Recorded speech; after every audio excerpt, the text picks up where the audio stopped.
And welcome to episode 74 of the Red Leaf Retrocast. I'm your host, JD, with very special people today. Kevin, you're back. Hi. Hi, good to have you back for your theme pick today. I know. Life has been a crazy mess, and I'm kind of scum, and I understand that, so... You know. Alrighty. It is. Hello. Colin, you're here. I think. Or not. Is Great. Is Colin there? Nah. There he is. My computer slowed down for a sec, but it's all good. You don't say. Yeah. Great. But my Audacity, not a gimmick. My Audacity's on a separate computer, so that's intact. I want to know what Frankenstein setup you have going on to make this work. I have my regular Mac laptop computer recording my Audacity and an Acer PC laptop for talking to you guys, because apparently Discord can't do voice chat with Macs right now. That's excellent. Dumb, but okay. I know, right? It's been happening for months, and they still haven't fixed it. Yeah, I believe that, though, because right now everything's just going wrong. Yeah. So. And then we have a special guest today. Jay. I got out of bed at 4:55 to do this, you douchebag. You live in the Upside Down. That's your fault. Move. Move for our convenience. Yeah. Why would I do such a thing? I don't know. Look, what's wrong with America? We got things. We got a Statue of Liberty. That thing's pretty cool. You've got coronavirus. We do have that. It's also a beer, so, like, pretty cool. Yeah. And apparently racism has been declared a public health crisis in 50 cities. It's what? Wait, what? It's true. Racism has officially declared a public health crisis in 50 cities in the States. Yeah, sure, I guess, if you want to call it that. It's not wrong. Heck, the entire state of Colorado declared it. Good God. What are we doing? Right. Country's dumb. Getting this retro gaming podcast off politically. Let me tell you something. I'll tell you about them liberals. Anyway, go on. So Joey's not here because he has the COVID. Oh, yeah, about that. What a timely reference. Speaking of which, what a timely reference. Yeah, so everybody wish him speedy recovery. His throat is absolutely killing him. So, Kevin, it's your theme pick. What is the theme pick today? I don't even remember how I thought of this theme pick other than I was pressured and I was like, I need something now. And what was I playing? I was playing Donkey Kong, but we'll get to that. And I was like, you know what? Just need some good parental figures in our life, don't we? We all need someone to show us the way, show us some guidance. Sure. Somehow you let me on this podcast, so who's a better parental guidance figure than me?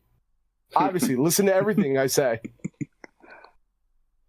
Couldn't agree more. So the theme is, are you, what do we call it, good parenting? Question mark? Yeah, good question mark parenting. Yes. So we'll go over a bunch of games of, parental figures, see if they're good, see if they're bad. Should they even have custody? I don't know. It's court's decision, man.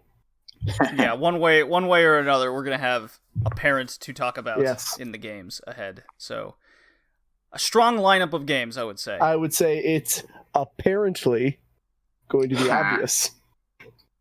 Mm-hmm. I tried. I'm sorry. Shortly, we'll be talking about some of the games we've been playing, and just a short little conversation over the PlayStation State of Play that just happened here in August. So, gearing up for those new consoles continues, boys. Oh, yes. Going to afford all of them, actually. Yes. No, I'm not. It's going to be a rough time. And I'm glad you're here, Jay. I'm glad you woke up early to discuss all of these good parental units that we're going to get to at the end of the cast here. Indeed. Well, Kevin, it's been a long time since you've been on the podcast, a couple episodes minimum. Jesus Christ, it's been a month, dude. Yeah, it's been a month. I've had it's been a while. A month. I don't even remember if I talked about it, but essentially we had to move out of an apartment real fast, find a place to live, could not find a place to live because of the Rona. Nobody wants to live in New York, so they're all moving to my state, overpaying for houses, so, like, we can't find one. Quite literally, like, we, just a short tangent, we went to go look at a condo that was like $250,000, which is cheap in this stupid ass state. And obviously with condos you have to pay HOA fees that are supposed to, like, take care of the outside, bushes, trims, Right. all that. Yeah, this place had like no amenities. The condo we looked at had like broken windows on the outside. The ceilings were falling apart. And This sounds like standard for Connecticut. oh my though. god, the thing is, we're the richest state, but only in like the tail ass end near New York, where like Greenwich and all these expensive places are. That wealth does not carry up through that little tail. And so when we went to look at it, we're like, no, we don't want this. This thing's a piece of shit. There are people who are offering like 40 to 50 grand more than what this thing's worth. And we're like, yo, take it. Oh my God. We don't want it. Jeez. Like, people are so desperate to get out of New York right now. So I'm holding up at my grandparents, and that's Holding up. I Make it sound like you're in hiding. honestly, I feel like I am. Can't go outside, guys. The coronavirus is out there, but worse. New Yorkers. Yeah, it's honestly. You remember that Family Guy episode with the leafers? Yeah. That's what it feels like. Except it's like a for sale sign comes, and they all just pop out of the ground like zombies. Like, bye. Like I'm like, oh fuck. So Affordable housing to us New Yorkers. yeah, honestly, it's been a wild month. I've had no free time. I'm doing some side projects, and they're all like kind of Frankenstein together that I could go into behind the scenes to make them work. Yeah, you got a makeshift podcast you started with a friend of yours. Yes, we thought plug it for the audience. plug it. It's called Frenemy Fire. It's mostly we're just kind of two guys shooting the shit, talking about whatever news we saw. But we also, because our schedules are so shitty, this is also a plug for our Patreon. We also decided things that are called evergreen episodes. So, like, I don't know, we're tier listing every console. We're tier listing generations of Pokemon. So, with one of our shitty schedules don't work, we got something for you. Don't worry. We'll shit out something. And that's cool. And if you want to become a patron, all those episodes are up there for you to watch anytime. So you get them before anywhere else. But man, are we Frankensteining and making it work. It's cool. It's a good time. Well, good luck to you on that one. Yes. But I'm glad you're back. Hopefully we can get you back for your theme picks. I know. I at least want to be here for that. Like, teaching on Sundays is rough. Oh, also, as a side plug, my co-host Aaron, he's a wrestling boy. We sometimes delve into the wrestlingness on this cast too as well. He knows some guys in Impact. They might show up. We might be lining something up. If you're a Rascally fan, I'm not saying anything else. There you go. Yes. So that's what I've been up to. Well, let's get started here. Jay, what games have you been playing? Fall Guys. Hell yeah. Well, hell yeah. I think we're all playing that except Colin. Have you been playing Fall Guys? Nope. What the hell, Colin? I don't think I even heard of it until last night with He's been Jim too busy playing Sterling's Kingdom video. Hearts. True. What if they did Fall Guys cross Kingdom Hearts, though? Whoa. I'd play that. I mean, honestly, it sounds pretty cool, to be fair. They got, like, little thumb guys with sore hair. That'd be great. Yeah, Colin, just to let you know what it is, it's a game that's free on PS Plus if you have that, or it's $20 on Steam. Okay. There you go. That tells them everything about the game. All the gameplay. Well, I mean, that tells them how to get it. It's like Takeshi's Castle. Oh, yeah? Yeah. It is? Okay, I'm already interested. It's like 60 of these little goofy amorphous blob characters, and you run and you just run to a goal, basically, or you're the last to survive kind of situation. There's multiple rounds like in Takeshi's Castle or Wipeout, whichever rambunctious little game show you want to reference. So it's really funny. A bunch of us were playing late last night. It was tons of fun. Does it have the witty commentary from MXC? Honestly, no, you just got to be in Discord and make your own witty commentary. it's honestly steps away. Yeah. Boo, I'm no longer interested. What the fuck? Just kidding. Just play with Kevin, you'll be fine. Honestly, I do talk a lot of shit. I showed Tina last night, and she was like, this game's stupid. I love it. Keep playing. Yeah, I got it on Steam. I even got a month of PS Plus just to play it with other people as well. Yeah. So I'm all in on this game. Some would say it might be multiplayer game of the year. Some would say, but not me. It's up there. It's up there. I wish there was some kind of couch option, because that's really all it's missing to me. Hey, look, it's got to step up on Ninjala at least. Friggin' JD and I can play this together. Ninjala is just a melee Splatoon. Let's get that right. Yeah, but Ninjala has friggin' region lock. What? Online region lock. What? Kevin. Yeah. Why? Oh boy. Because Nintendo. Exactly. That's a good question. Since when? Since launch. That's so fucking stupid. Yeah, you're telling us. Oh, okay. I didn't know that. Now you do. Yeah, that's real dumb. What else have you been playing, Jay? Dead or Alive 6 because gotta get them fighting games up. Yeah, you're definitely playing it for the gameplay. Yeah. Sure am. And just been playing a little bit of Final Fantasy 15. That's fair. Yeah. How are you liking 15 so far? Did you get yourself a leather jacket and go outside? Whoa. No, do that on a daily basis. What do you want about? I don't know. It's missing something.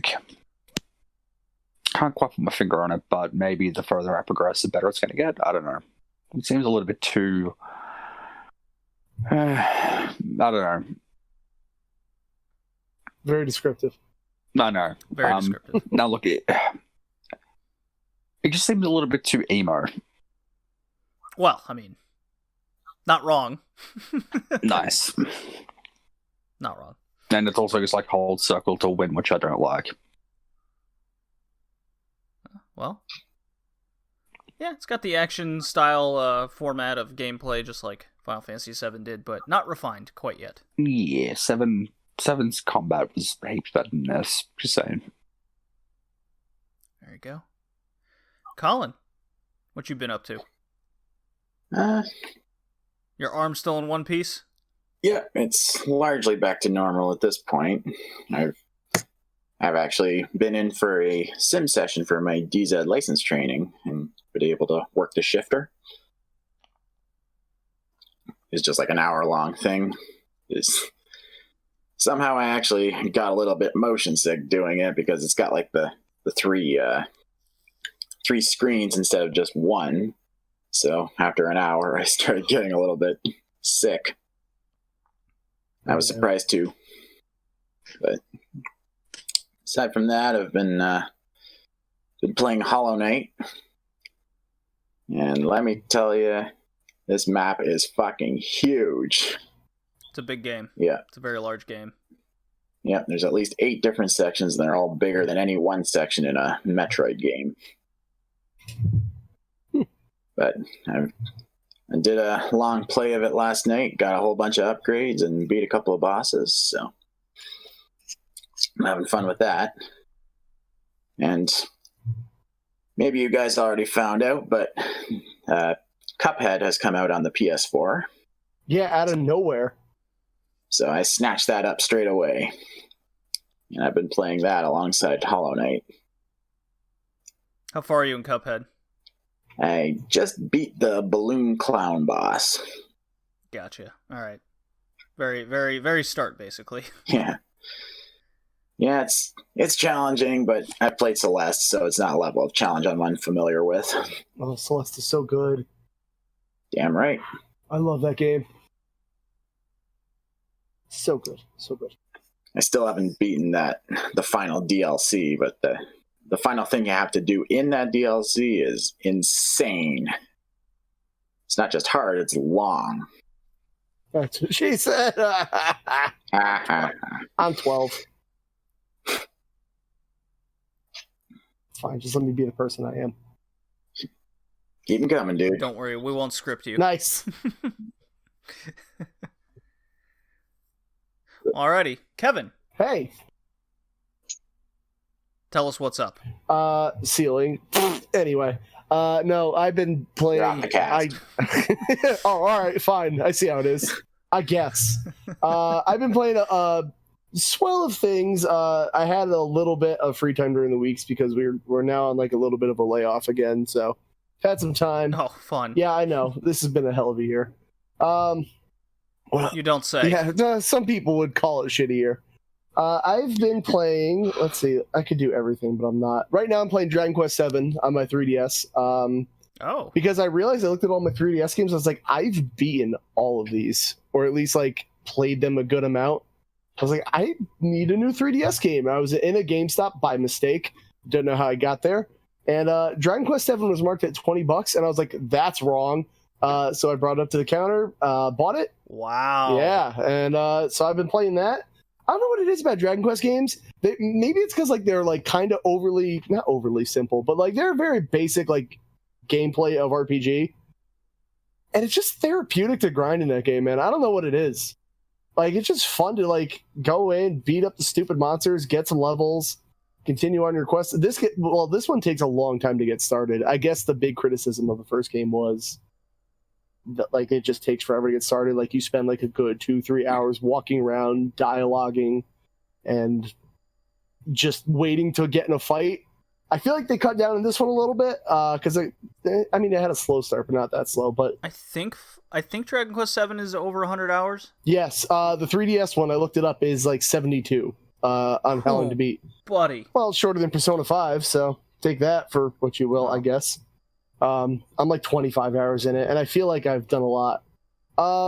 Real good game, honestly. I haven't played 8 yet, so what was I played? I played 4, 9, and then this one. So they're the first one, I guess too, but barely. So it's a good time. I'm playing Doom 2 right now because someone asked for it when I was streaming. I said, yeah, sure, why not? I got nothing else going on. Fall Guys, we talked about that, and then I decided I'm gonna play Street Fighter 2's arcade mode with every character, and I'm learning. I hate some of the characters. Balrog sucks. Blanca sucks. Like they're just bad. I don't know how people play those characters at all. Ken is also best character, and I will die on this hill. Okay. It's not Ryu, so there. It's Ken. Say they're the same. I dare you. Red suit makes a difference, I swear. No, it does. He has stronger kicks and a better tornado kick. Ryu's Hadouken's better. Everyone knows this. So that's what I'm doing. And then, Fall Guys. There was something else. Hold on. Wait. Beat Celeste. Turok. Oh, I played an N64 game, guys. I'm shocked. I did, but I played it on Switch. Because it got... I see. I did see that. I was perusing your Switch profile and seeing how long you've been playing some of your games. I saw Turok on there. I'm like, that's an interesting choice for the Kevin. It was our August game of the month for our game club, and I thought I bought it, and I guess I didn't, so I bought it on Switch. That game's actually not bad. I don't play it on N64 because you walk with the C buttons for reasons, and the analog stick is like you're aiming, but it like snaps to the center because, I guess that's just how it was done. But Turok on Switch is real good. The only downfall is that it's not just like a get to the end of the level game. It's a collect all the keys in the level. But, level 1 doesn't have level 2 keys. It might have level 3 keys or level 4 keys. So you have to backtrack. And I would just really turn to cheat on to turn off all the keys. So I played it to like get to the end.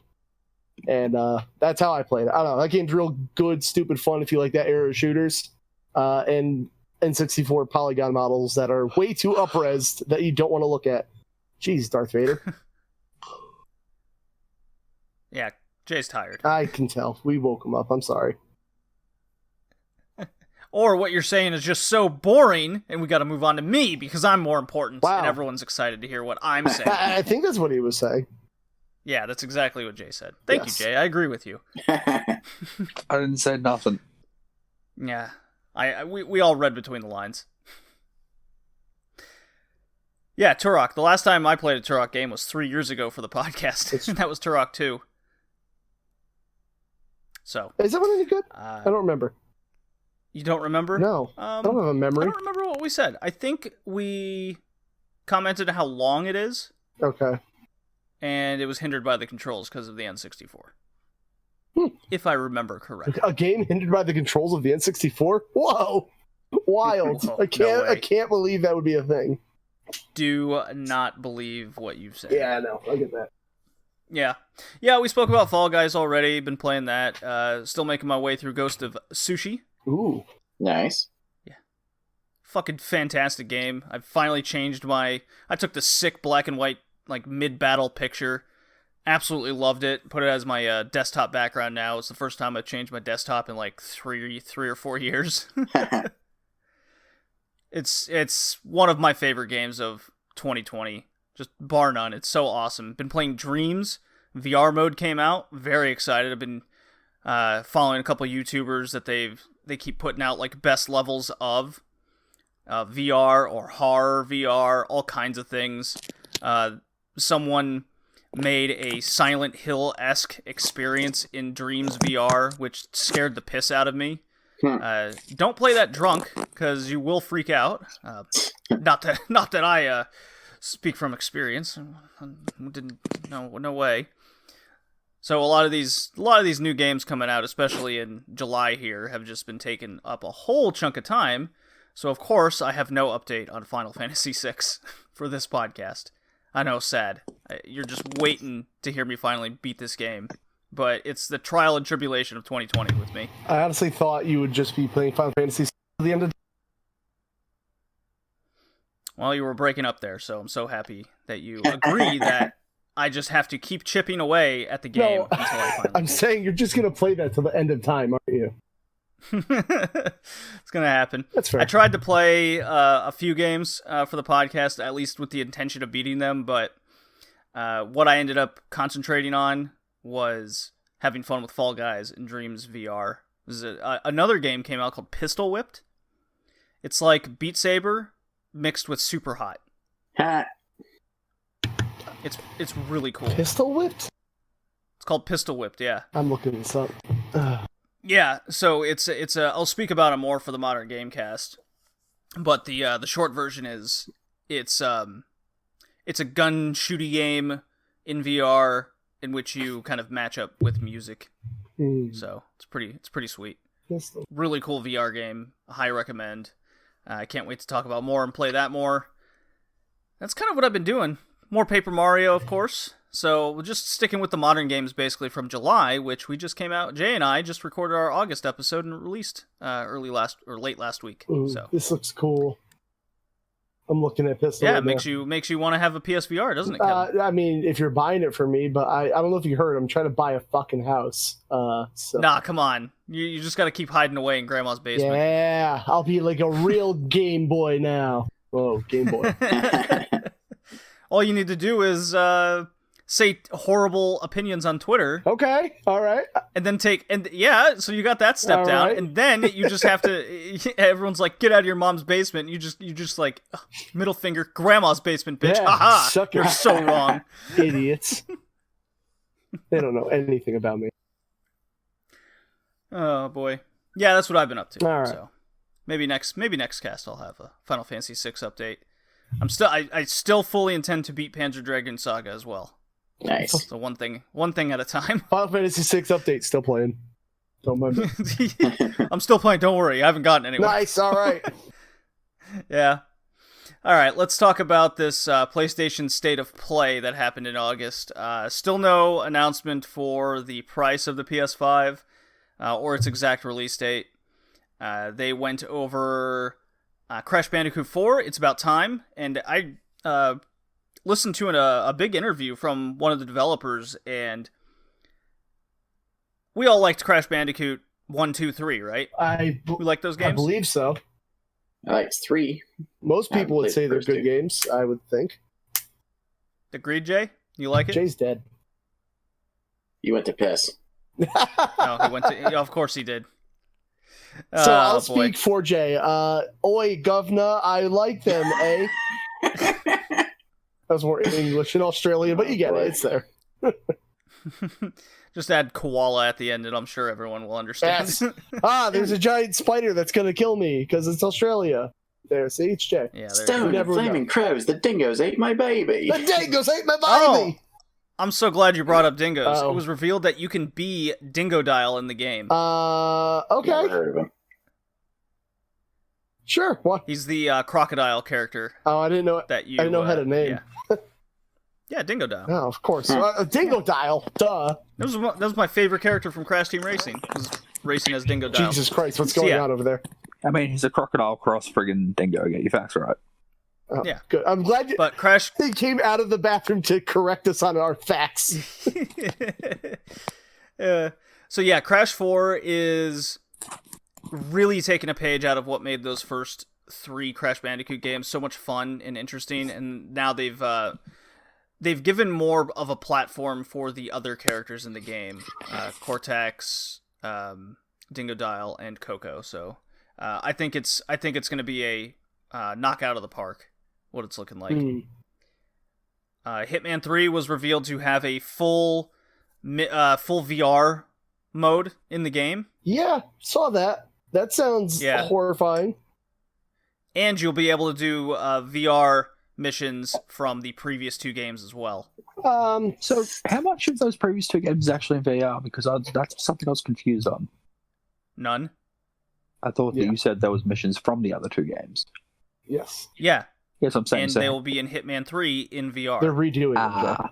Okay, I misinterpreted what the maybe if you the article said. Attention, god damn it. Screw you, Kev. Please and thank you. Yeah. So my understanding is, I guess they're gonna have Hitman 3 release with all 3 games in one. That's not bad. So it's quite the. I mean, I have the other 2 games. Got the remake Hitman 1, or the reboot, I guess is the better word, free on PlayStation, and then I have the second one, which I really enjoyed. Creators from Journey and Abzu, those guys, they're making a game called The Pathless. It's a kind of race-like it's shooting racy. arrow game. Ooh, it's racy. Yeah, racy. Yeah. Oh. Spelunky 2's coming out. Aeon Must Die is kind of this action 2D game. Kind of a Saturday morning cartoon situation. So there's a few of us in the Discord kind of excited for that one. I heard there's some behind-the-scenes drama with that game. Yeah. Oh, really? Oh, yeah, that game is got thrown out, or they left. They left because they were pretty much under stress working, and they were like, yeah, this game's built on I can't remember the exact quote, but essentially, like, all of them are gone. So I don't know how this game's getting finished. So keep an eye on that. Oh, interesting. Yeah. Okay, I didn't know that. There's a Yang Ya video about it. They actually, me and Aaron, plug, covered this on the episode we just did. Apparently, one of the developers just leaked all their Dropbox stuff about the game. They're just like, here, do whatever you want with it. Wow. Yeah. So, that was interesting. We were like, okay, I guess that game's not coming out. Crazy. They went through more information of Bug Snacks. Star Wars Vader Immortal is coming to PSVR. So if you're a big Star Wars fan in VR, there you go. The last, or at least I'm aware of, Last Control DLC's coming out. So spoke highly of Control before. Kevin, the game you're probably going to get, and you too, Jay, since you guys are a big Pokemon fan, Temtem is coming to PS5. Temtem looks interesting, and I really, really want it because Nintendo's just bad at making Nintendo game or Pokemon games lately, it turns out. So that's one of my games of the show, but my other one is I can't wait till you cover it. I'm actually excited about it. It's gonna be real exciting. You're gonna be like, you want to play this? Why? And then they finished out the state of play with a lot of gameplay and whatnot from Godfall, the looter slasher. So no surprise that probably a big moneymaker. They rounded out the cast for the state of play. So it's more or less what Nintendo's doing with their directs. Just here's some updates on games that's coming out. They already had the big reveal, so it's all kind of gravy at this point until either PlayStation or Xbox grows a pair and announces their price point for the next gen consoles. Yeah, but you got to you didn't talk about the game that I thought you were going to talk about that I thought you would want to play too. Genshin Impact. Oh yes, Monster Hunter, anime Zelda, Monster Hunter. Oh no, Breath of the Wild meets Monster Hunter is what it looked like to me. Yeah, anime Zelda. I'm sorry, Fire Emblem meets Breath of the Wild. That's what I meant to say. Whatever, I want it. That game looks cool as hell, dude. Jay, did you see this game? I did not. Oh, it's so good, man. This looks awesome. I can't wait to play it. Straight up does look like Fire Emblem meets Breath of the Wild, though. I'm always hesitant about anime-style games because they're generally very average or bad. Look, It's very rare we actually get a high-end game in that. Fire Emblem, sir.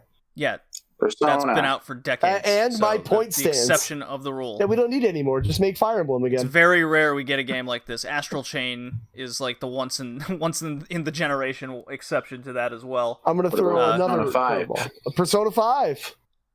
Persona's been out for decades too. Okay, and I'm still waiting for a reason we should stop playing them. I want more Fire Emblem than Smash, unironically. God damn it. All right. No, I'm standing by this. Just suck my ass. Rather not. So let me play this music little drop here, which is the Final Fantasy VI battle theme. Oh, you must have heard this once or twice in your life.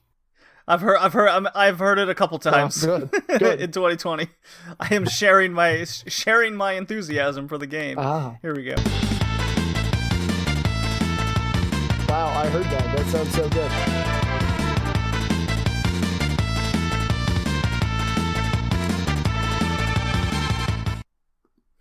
There we go. Wow, I heard that. That was good. Yeah, I'm very happy you heard it. Yeah. I'm sure you could play it in your head. No, it's not that. It's the only Final Fantasy. It's the victory theme. Yeah, it's fine. Good parenting, Kevin? Some would say the best parenting. Some might say. Yes. Well, let's not waste any time. We got 5 games to talk about here. You got 2 picks, I got a pick, Colin's got a pick, and Jay, you're going to do Joey's pick today. Oh. What was Joey's pick? Great. I will post the list for you. I have it. Don't worry. Don't worry. I got it for you. Oh, wait. I'm in the wrong. No worries. No, I'm here. Joey's pick was Silent Hill. Yeah. Wait, the one, one two, we're three. doing last. Oh, whoops. I forgot my notes for the other one. Oh, we lost him. No, we didn't. Oh, Jesus. No, we didn't. He's right there in our hearts. Heart of the cards. Oh my God, he freaked out. All right. Well, at least it's not. There we go. He's back. Is he back? Yeah, he's back in. Jay, if What a you can hear disaster. me, say my name. Yeah, he's dead. He's dead. Oh, he died. He's dead, Jim. Dead Jim. All right. So I guess we should start with the Donkey Kong Country, guys. Yeah. Donkey Kong Country. Sure. Oh, wait, do you have your official notes? I didn't look for your official notes. Did you? Do you want to read your official notes? What do you want from me? Normally you have like the year and the. So all of a sudden it's important to you guys now. Hey, I never said it Developed by Rare, published by and Nintendo. he's in the general chat now.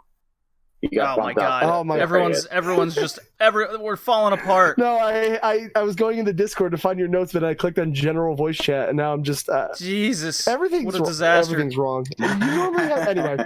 Listen, all I can tell you is that it was made by Rareware. It was published by Nintendo.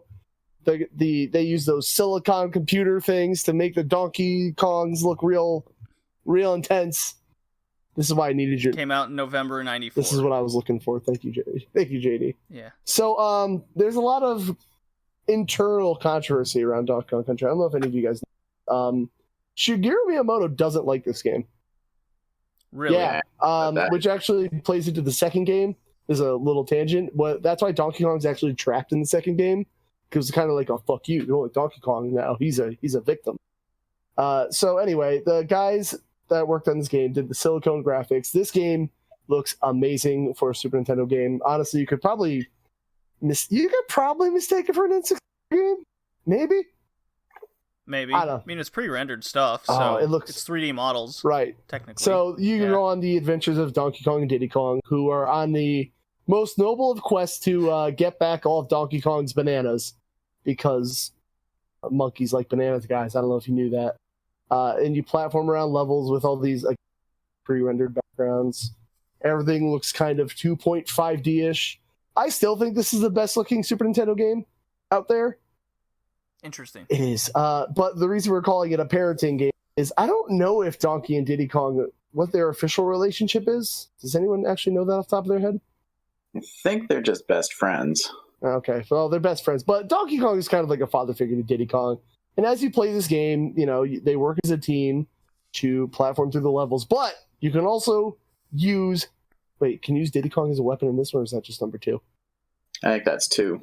Ah, damn it. Anyway, they watch each other's back. They each have different skills. Donkey Kong can jump on all the heavier enemies, damage. While Diddy comes into play, tag in, tag team wrestling. We all like it. He's faster. He can fly around the levels better. It's a good dynamic, and it somehow through the gameplay, I get the feeling that Donkey Kong is really actually watching out for Diddy Kong this whole time. Just the way they interact and the friendship that's between them. It seems like even if they're just best friends, they have a good parental relationship. But on top of that, you also have Cranky Kong. No, you have Cranky Kong, who is... How do I get into this fan theory? Nobody knows the exact timeline of Donkey Kong, but allegedly the original Donkey Kong you see in the Girder games, the old arcade games, that Donkey Kong is Cranky Kong. Hold on, I gotta follow. And then Donkey Kong Jr. is this Donkey Kong. So now we also have the parental link of Cranky Kong being a parental figure to Donkey Kong. Are you following us? No, you're correct. I agree. Yes, that's the fan theory. The real fact of it is, shut up. It's a Nintendo game. Don't look into this too much. Trying to follow that in my own head was so annoying. But no, this is a great platformer for the Super Nintendo. I think, after I just played Donkey Kong Country 2, this is actually the best one of the trilogy. I know a lot of people like 2, but as I played more of 2, I learned that there's so many levels with gimmicks. It's like playing all the Smash Brothers levels you hate. And I don't know. I think this one has more solid platforming. So, I would agree that DKC is more platform focused. So when you get to a gimmick stage, it means more. Right. It stands out more. I do like the extras of finding animals throughout your journey. Mm-hmm. That's really cool. The rhinos specifically when you get to, what is that, the first or second level? Yes. And yeah, you come across and you can just blast through the entire level, taking out those dickhead enemies. Ah, the biggest dicks. The biggest of dicks. Mm. Yeah. So I do agree. I believe this is also better than DKC2. Just less gimmick heavy. It really stuck to what they wanted to make it great. Yeah. It doesn't get overly frustrating. I don't feel like it's hard for the sake of being hard in certain areas. Everything just flows very well in the game. Yeah, even the dreaded underwater levels, platformers, even in Donkey Kong Country 2, which again I just suffered through. These ones are actually bearable. I don't know why. Something about them, the charm of them, maybe. There's no crazy time limit of me having to race the water. You're just kind of getting through it. No, yeah, you're just underwater. Yeah. No problem. Yeah, Mario has that same thing where you don't have to worry about air all the time, unlike Sonic the Hedgehog. Well, Sonic's never made a good game. Let's get that right, okay? Christ. Sonic isn't good. I despise the water levels in Sonic games. Yeah. Can't go Oh, fast that in the water. reminds me. You never talked about Echo the Dolphin, JD. No, it's fine. We don't have to. That's We right. don't have to. It's fine. So the other reason why since we're here, No. the other reason why I didn't beat any of the games for this particular podcast is because I spent days, 2 exactly, Why? Just don't. to beat Echo the Dolphin. Shut. I beat that game, and if you think I didn't cheat my ass off by a certain point, you would be mistaken. I put all the cheats in. Infinite health, infinite air, and guess what? It doesn't really help because then I had to open up my Ouya to get a emulated game going just so I could save state the piss out of the game because the last 2 levels are horrendous. I hate them so much. The whole game of Echo's bad. Just don't. I thought, oh man, okay, this is so unique. Because Joey and I were talking about it. We're like, yeah, let's play this. Who knows? Maybe it could go up a grade or 2. No, this fucker's going down a grade. with the way the second half of the game goes. There's impossible stupid jumps with the dolphin, purposely made to be extremely difficult with no consequence. It's going to take you forever. And then the amount of things that just insta-kill you is bullshit. Turns out dolphins aren't very smart out of water.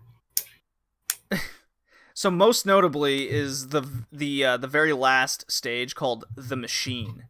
Okay? Okay. And what this is a constant moving screen through this maze of machinery. So you don't really have any idea what direction to go, and the game doesn't really hint to what direction you go. So you just get crushed over and over and over again. And yes, there's infinite lives.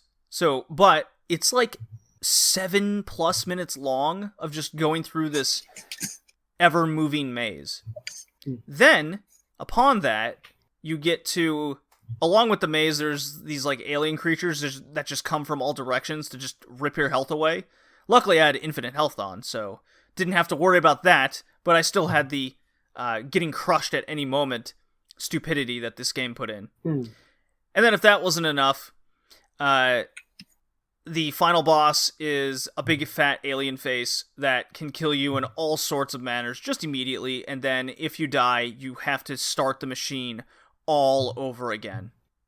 Awesome. Yeah, so fuck Echo the Dolphin. It caused me much rage. I think I'm having a headache come back right now just thinking about it. So yeah. You can bet your ass that's going. What did we give it, a B? I guess. Why? Why would you? Why? No, don't.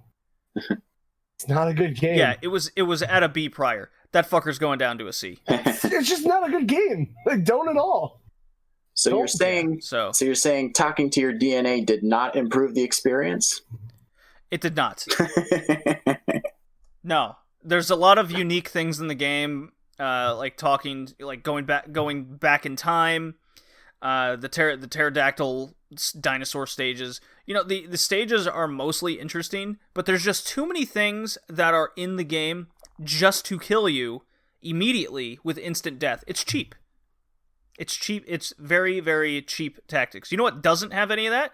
Donkey Kong Country. I rolled it all around. Wow. Donkey Kong Country is enjoyable. It doesn't have shitty fucking levels like that. I guess some people would argue the barrels shooting you in and out, but I never had a problem with that. I'd rather play Donkey Kong, play Echo the Dolphin even more. Absolutely. Donkey Kong Country is very enjoyable. The barrels, I like the barrels spitting you in and out and going directions. I've never really had an issue with just the instant deaths if you miss something. I think it handles quite well. Jay, what did you think over Donkey Kong Country? We got you on this podcast for a reason.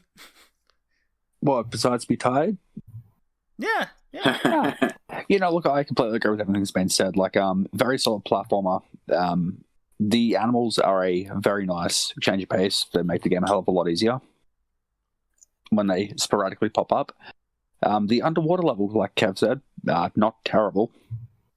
And I freaking hate the barrels, JD, because I suck. Oh, you hate the barrels. I suck at timing them. Oh.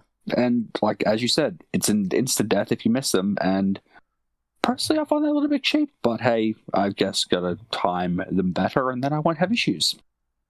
So get good is what you said. Exactly. Okay, alright. That's what the Dark Souls people say. Exactly. Yeah, I think you can actually get better, though, at Donkey Kong Country. You know, you can. It's all about I don't care how good you are at Echo the Dolphin. Even the best players will die. That is true. But, you know, like, just gotta get that timing down better, and then, boom, I won't have any issues. Very, very good game. I thought the boss battles were super fun in DKC. The giant gopher that you jump on his head and he goes, oh. I'm like, hey, he's my favorite. Yeah, it's got a lot of low-key comedy to it, doesn't it? Yeah. I do like it. Except the game over screen scare. I have like black guys in there. Don't forget the vultures that spit nuts at you. Yes. Oh, is that what they're spitting? Nice. Nothing like a good nut, you know? What about the minecart stages? Oh, those are fun. They're fine, but the hit detection on the cart's kind of like on the track to cart sometimes. I think the hit detection in all of the Donkey Kong Country games are a bit off, and that's because of the digitized graphics. They just feel like they're a bit too, I guess, wide would be the phrase I would use. Makes sense. They're wide, you said? Yeah, so, you know, when you have sprites, it's actually like a square for the hit detection around the character. It's not physically the character in that exact sprite outline. Okay. So that's why, like, in the minecart stage, if you have one of those barriers, it feels like, man, I was over that. But it's actually the hitbox that's a little bit wider than it should be. Yeah, okay. Alright, I can see where you're going with. Yeah. A lot of digitized graphic games, and another game we'll talk about on the cast has issues like that. Yes. So. I appreciate Donkey Kong Country. You're right, its style can get in its way of its quality. Is that what I want to say? It's a good game. Honestly, it's a must-have for almost everybody in their Super Nintendo collection. Absolutely. I would say it's a strong pass, personally. And the music alone is almost worth a pass just on that note. Yes, actually, music's pretty good. Oh. Yeah. Do-do-do. I would say it's one of my favorite game soundtracks of all time. Oh, I'd put it up there too as well. Absolutely. Do we have to have the debate of what's a better song, this theme song or the Donkey Kong Country 64 rap? Please discuss. Please discuss.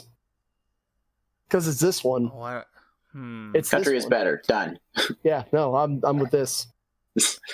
Yeah, the Donkey Kong Country soundtrack was composed by David Wise, who he did soundtracks for the rest of the Donkey Kong Country series, as well as a few other works of note, like Battletoads and WWF Superstars on Game Boy, Star Fox Adventures, and both ukulele games.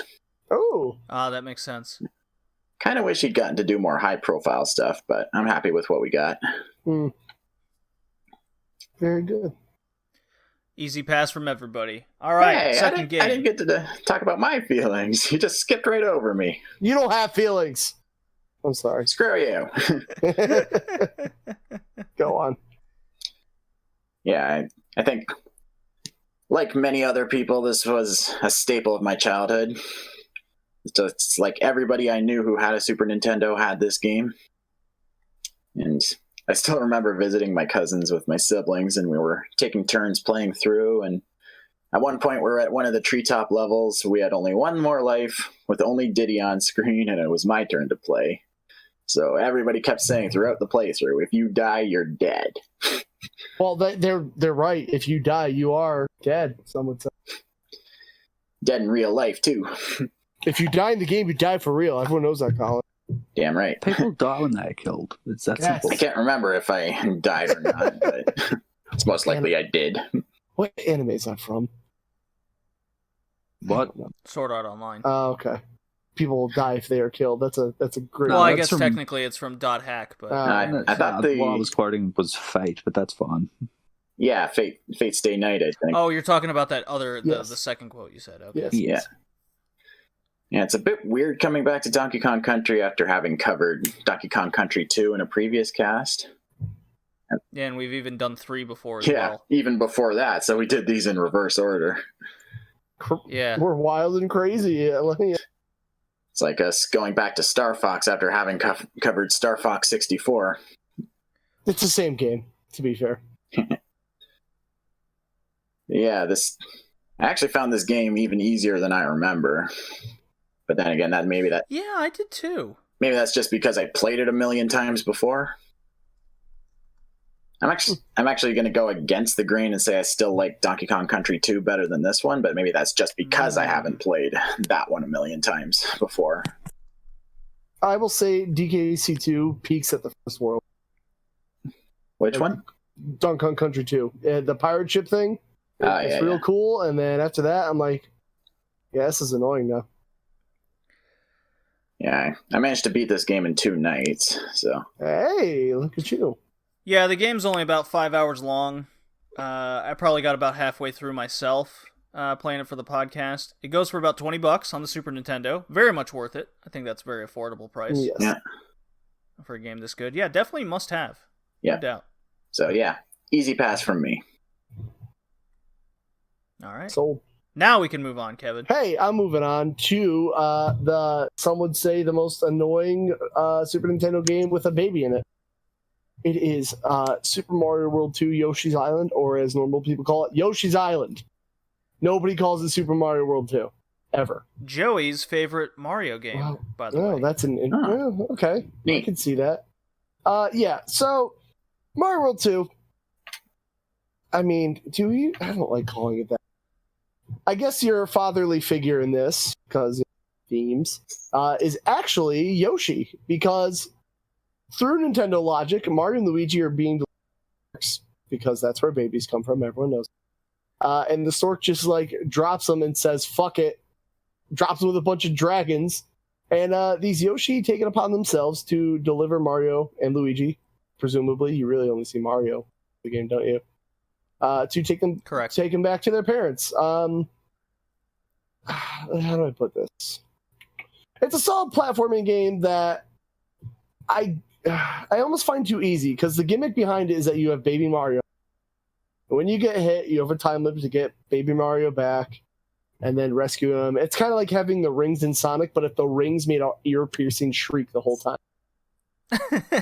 So there's that. It really doesn't want you to lose Mario at any time. The thing is, this is a good game, but I really, really hate the sounds Mario makes, which I know is the point, because like you don't want to lose him, so the game is like punishing you in a way. I mean, the platforming overall is solid.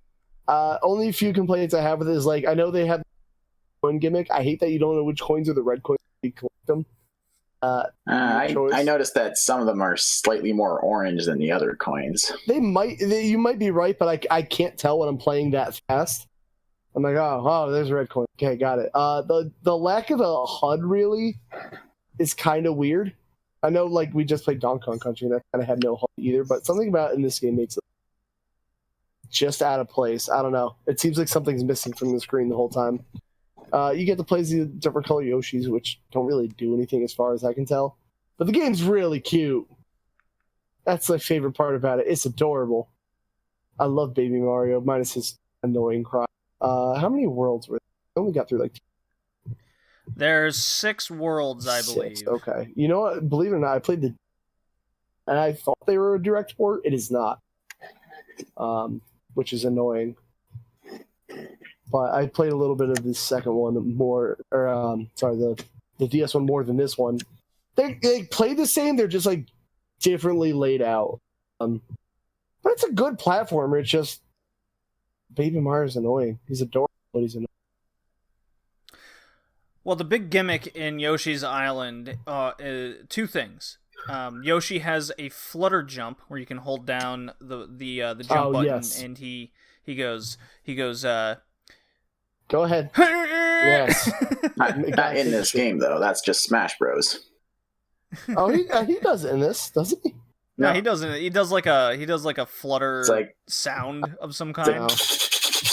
Oh yeah, it's not as pronounced in this. Yeah, it's something wild. And then he can suck up enemies, or get eggs.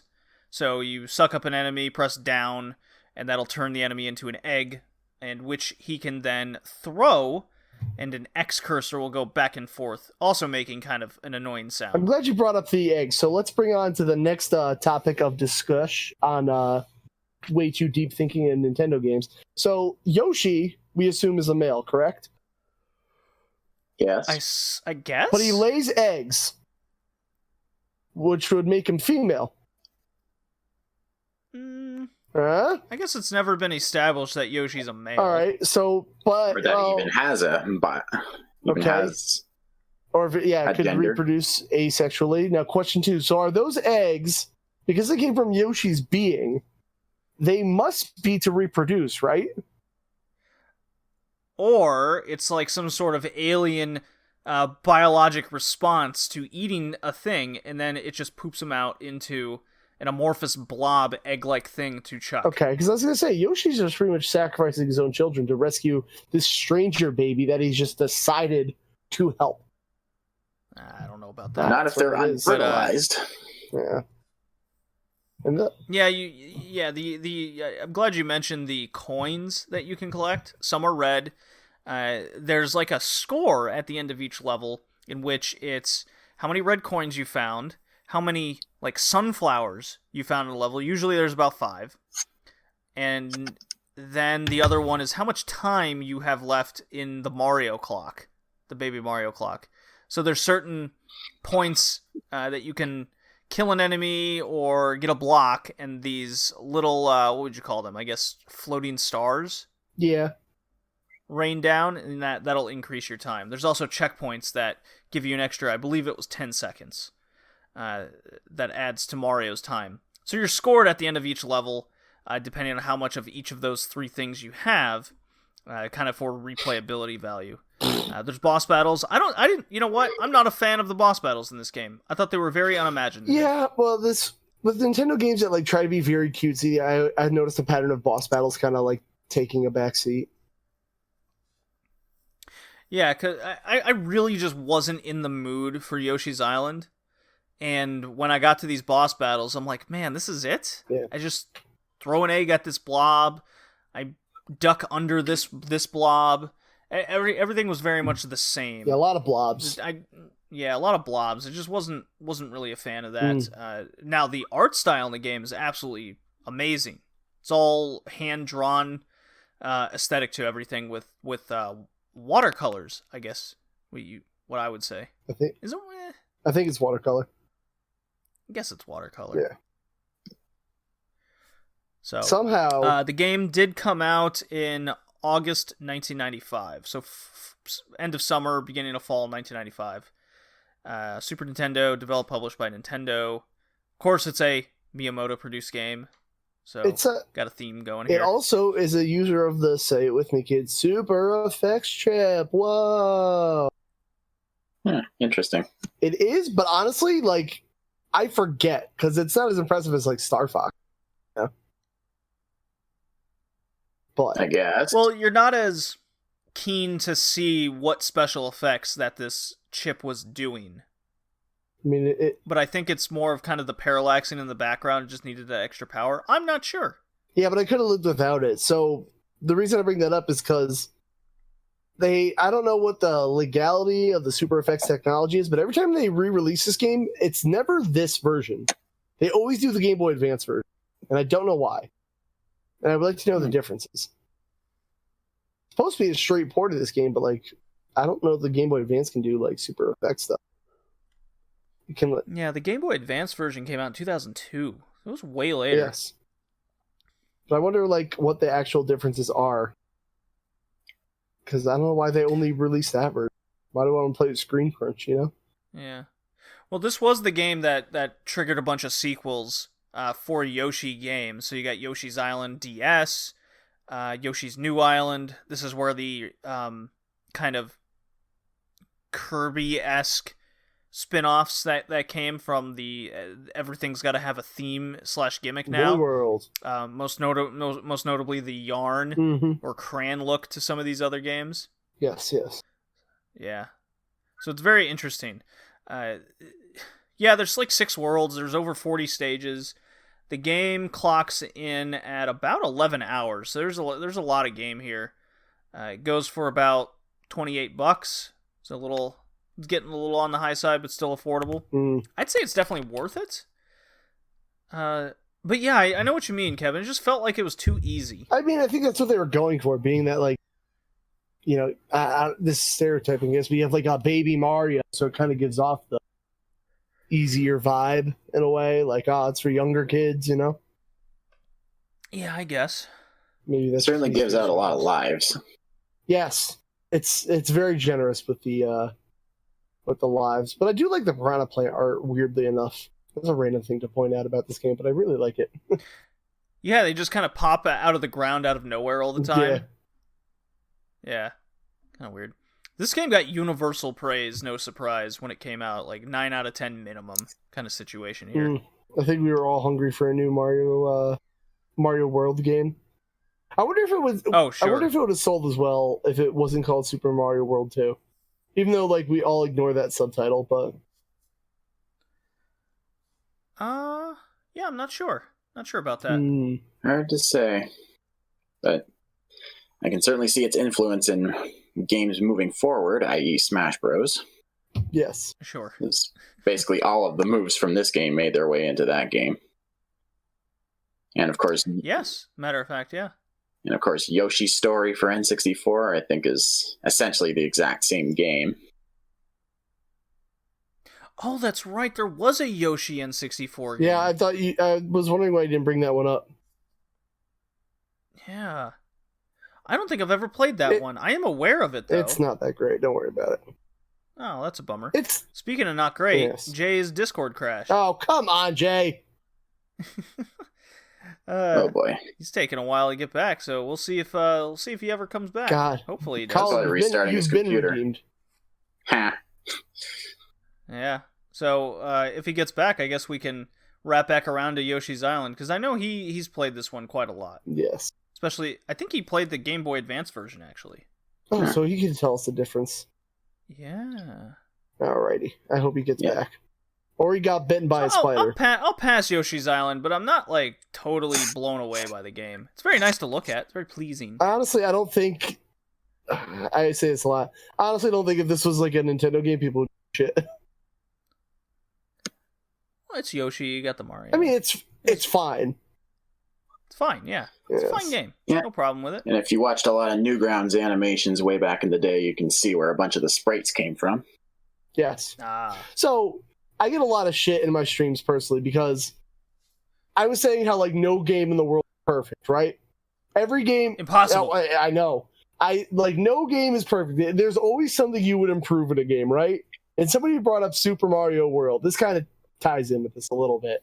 And I said like, I don't really like the art style in the Super Nintendo Mario games. Man, have I been shit on ever since for that. I honestly it's a unique look, but honestly, I don't like the way overall things look in this.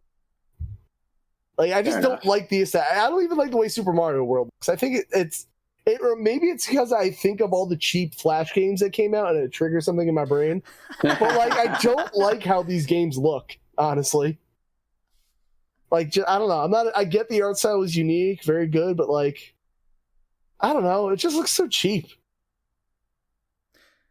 It's interesting you think that way with the Super Mario games. I mean, I prefer the art style of Super Mario 3. Oh, Jay's in the NES? general chat. Let him in. He's back. Okay. All right, Jay. Kevin has said something outlandish, and we need your He opinion. knows, I'm sure, because he's been in my streams where people are shitting on me for saying it. But like, I just my Discord. yeah, well, Discord hates you too. But Jay, you've been there when I've been shit on for not liking how Super Mario World looks, right?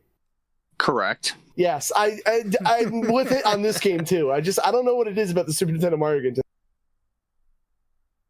You know, I understand. Yeah, he gets me. Yeah. What game are we talking about? So what do you think over Yoshi's Island, Jay? You've played the Game Boy Advance version, correct? Yes, I have. It's a port of the SNES version. So give us your thoughts over I it. absolutely love Yoshi's Island. But Good. no, like seriously, friggin' first of all, dude, who doesn't want to be a green dinosaur with an extendable tongue that can like swallow anything and make it into an egg? Fair. There's some dirty jokes to be made There there. are, I do. but also not to. But I'm gonna rise above it this time. Before you go on, what's the difference between this and the Game Boy Advance one? Because like they only port that one nowadays. Sound effects mostly, That's it. pretty much. Well, then why the hell, Nintendo? Stop doing the bad. No, like you know how in a Smash 64, how like they gave Yoshi just different sound effects compared to like what he had in the past. That's what pretty Colin much was it. saying. Like they just gave him the 64 sound effects essentially. Oh, okay then. That's lame. How about that? Baby Mario is still a pain in the ass and very annoying. You know, like just you would think for a game called Yoshi's Island, though, besides the fact that obviously Mario is the main protagonist and all that sort of stuff, you would get to do. Oh, he dropped again. Ah! In the middle. You know what was interesting is when you first get to the gimmicks of Yoshi's Island. Yes. You know, you can turn into vehicles of some kind. Yes. And there's a time limit on using those vehicles, so you get your helicopter, a drill tank situation. I'm like, seems a bit weird. Did Kamek have magical powers that infuse the dinosaur? This is why that biological diffusion thing, Kevin. I'm sticking with it because dinosaurs just don't turn into tanks just because. Okay. Consider this though. Piccolo is a Yoshi. It's been established in Dragon Ball Z lore. I thought they were asexual or something or another. No, Piccolo's a Yoshi. I looked it up. Trust me. Yeah, on Dragon Ball Z Abridged. That's as canon as it needs to be. Yeah, they pace it way better than regular version. Yeah, there's not 4 episodes of a guy yelling at himself. Yeah, really. When does the Mario anime come out? Good question. I think 1991. No, the anime, not the cartoon. It's very different. I think Illumination. Oh, is it? Illumination Studios has the rights to make another Mario movie. Great, can't wait. Let's do that again. FYI, Illumination made Despicable Me. Yeah, they did. And those movies are great. Listen, I like Minions until all the boomers are shitty memes. Dude, it's only the Retrocast where we have like all these just wacky and wild. Yeah, because it's the Retrocast. We're using old ass technology. I'm using wired headphones in 2020. Oh, me too. I have wired headphones. I'm really annoyed with like. There's usually a lot more imagination in these games. Yes. Oh man. So I gotta kind of play double duty here, make sure everything's going okay. Listen, whatever. I have my Audacity recording. It may have stalled for 2 minutes. It's probably fine. Don't worry. Oh my god, what a disaster! Yep. All right, let's move on before I want to quickly point out. Did anybody notice that some of the background music in one of the stages sounded like the Song of Storms from Ocarina of Time? No, which one? Did not. It's like one of the cave levels. Now I have to go look at that. Neat. But I think it's safe we can assume Jay is going to pass Yoshi's Island. Well, of course. I sounded like he fucking hated it. I don't know what you're talking about. Yeah, right. It was like, that game sucks and Mario's annoying. So, I think. Would you say it's a must-have for a Super Nintendo collector?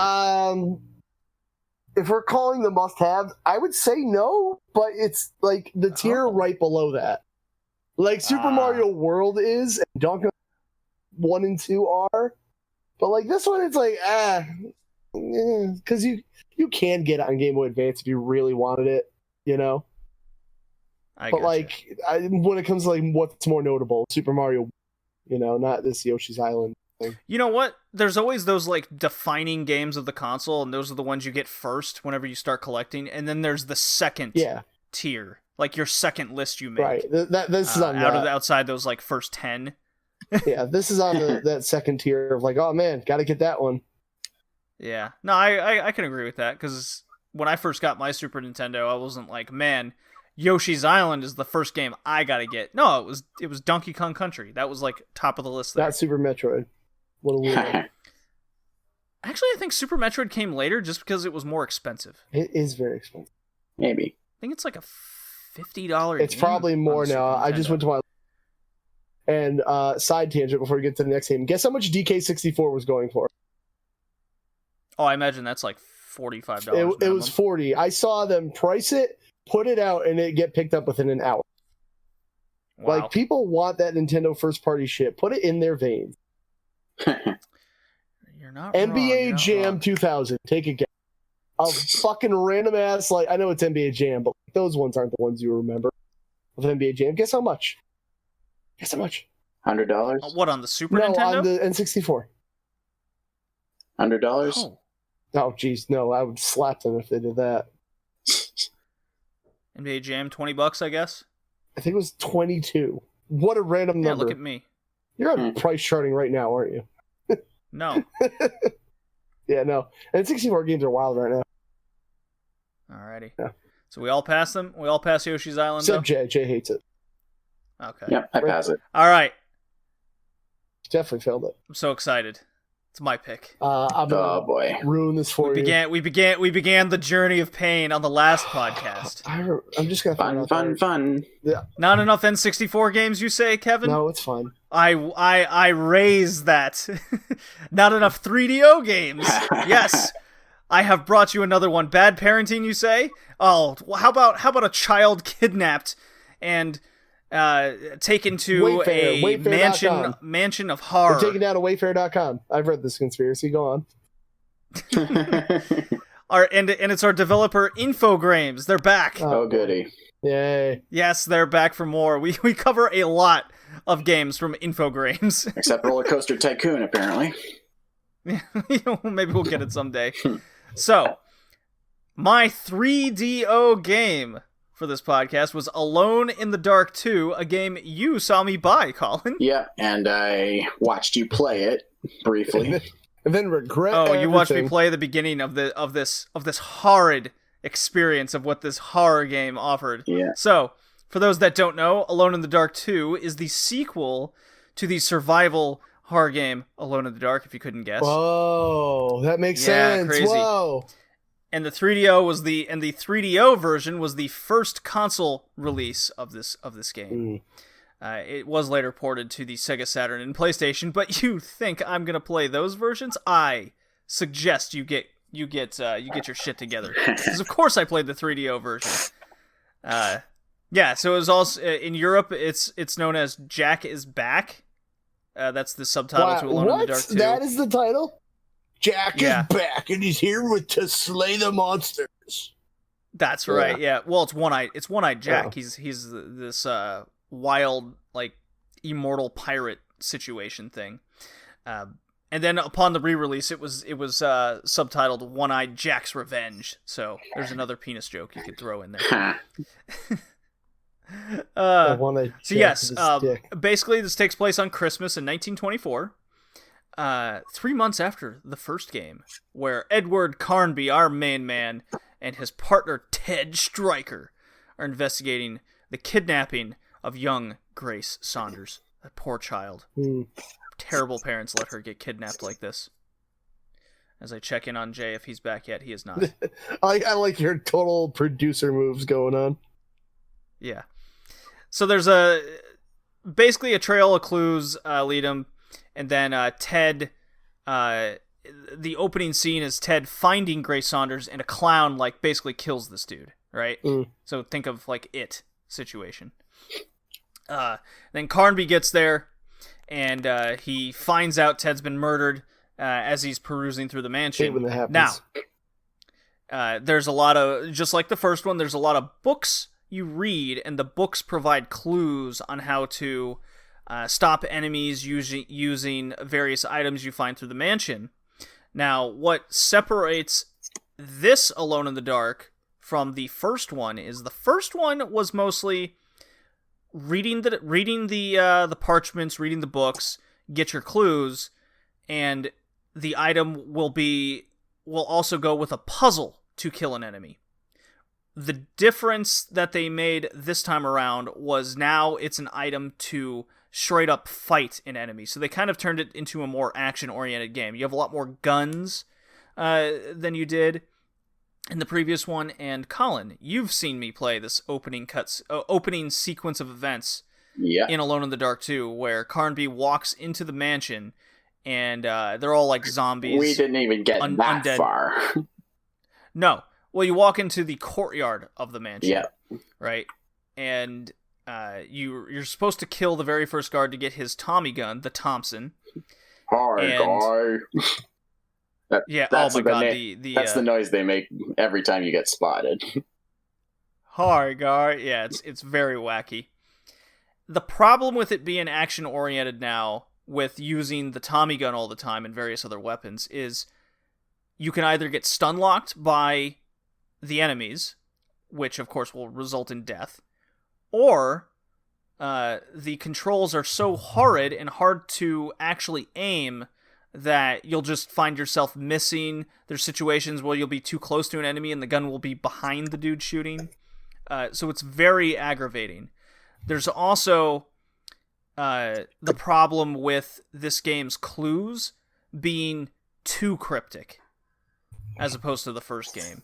So basically what I'm trying to say is you have to use a walkthrough. It's not the simple trial and error that the first game had. This is trial and error to a point of frustration. So the problem I have with every horror game before Resident Evil 4 is that for some reason every horror game has to be a cryptic puzzle game also. So this is not helping me want to play it. Well, there wouldn't be much else to do if there weren't puzzles. I mean, But it could otherwise be. you're just walking around in a super spooky setting. Who wants to play that? I do. I don't understand why horror games have to be Oh, Jay's puzzle back. games. Oh, Jay's back again.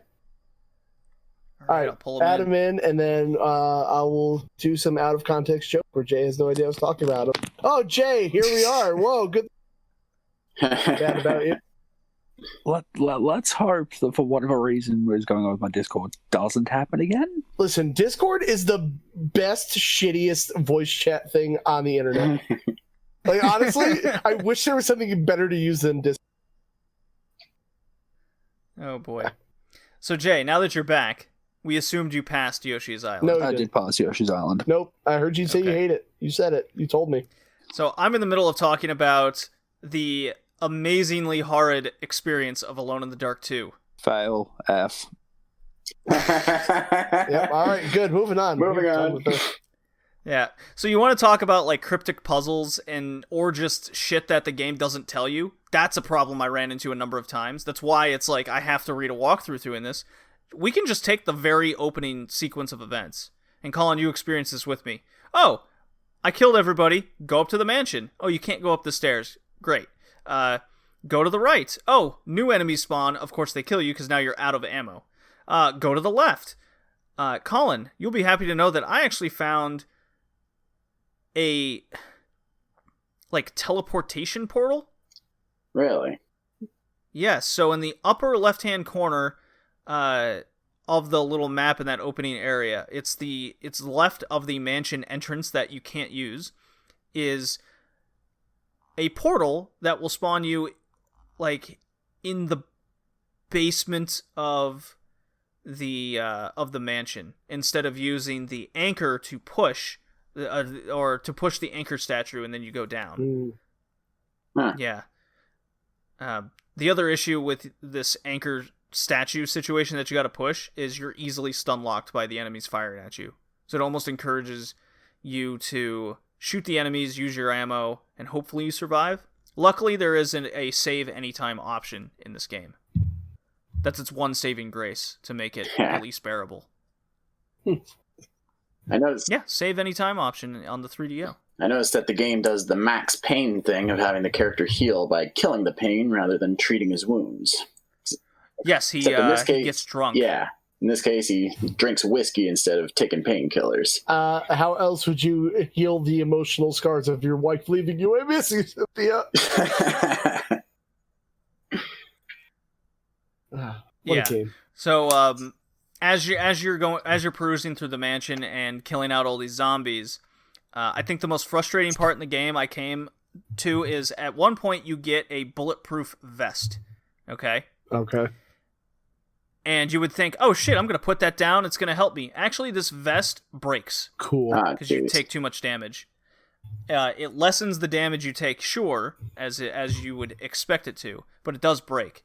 And I actually had to restart the entire game because I put that sucker on. You have to save the vest for a certain point where you put on a Santa Claus costume and go down the chimney. Yeah, I saw that.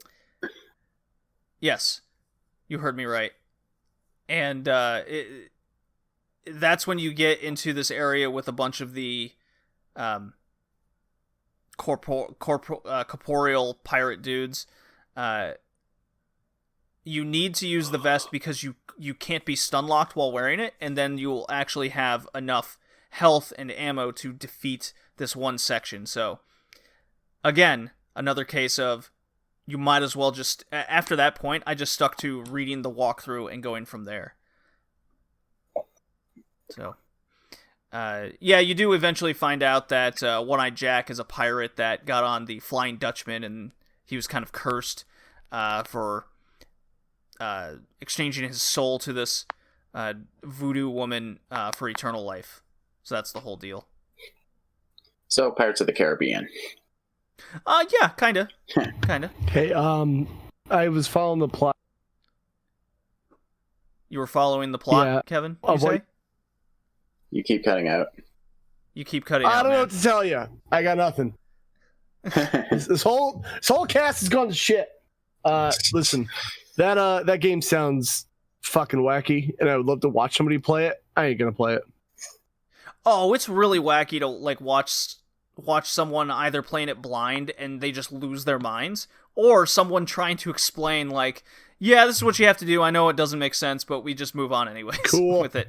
I don't know if I'm gonna beat the game because I'm damn close. I would say I'm like 80% through. I would say if I read the walkthrough, I might only have an hour left, so I might go ahead and beat it.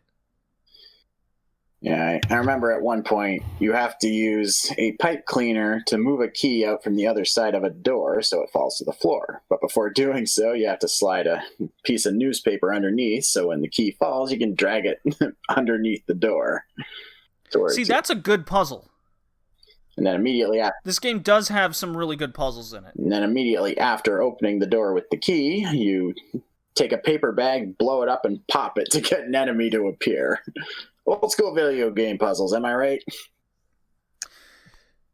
Yeah. I do like the death sequence in the game every time. There's a zombie dude that'll just carry you on his shoulders and toss you off the cliff. There's a whole sequence of that. It's quite funny. So... Anybody have anything else to say over Alone in the Dark 2? I was very disappointed because I'm a huge fan of the first one. I'm an even bigger fan of the fourth one. So this is definitely the least successful out of the two we've played on the podcast. Yeah, here's the thing. I'm just not. You're just not. I'm just not gonna try this. Not even gonna go Dude, there. I can't. Like, I just don't understand why YouTube, or not YouTube. Wow, what am I talking about? Why horror games have to be puzzle games? Like, I just lose all interest. Like, I don't know why. Yeah, I noticed that this game has no idea how to create a horror atmosphere because the music is constantly blaring in the background, no matter what's happening. I mean, I hate to say it, it could have been scary if they had just gone without music for like 80% of the time, like Silent Hill, but as it is, it's not scary. Well, the first one really set the tonal mood to everything. This one just doesn't have it. There's just one section I've come across in the game that's even remotely kind of uncomfortable, and that's like I believe it's the second or third floor of the mansion, just above the stairwell, where there's like blood coming out of paintings. It's kind of got this Lovecraftian type look to it all.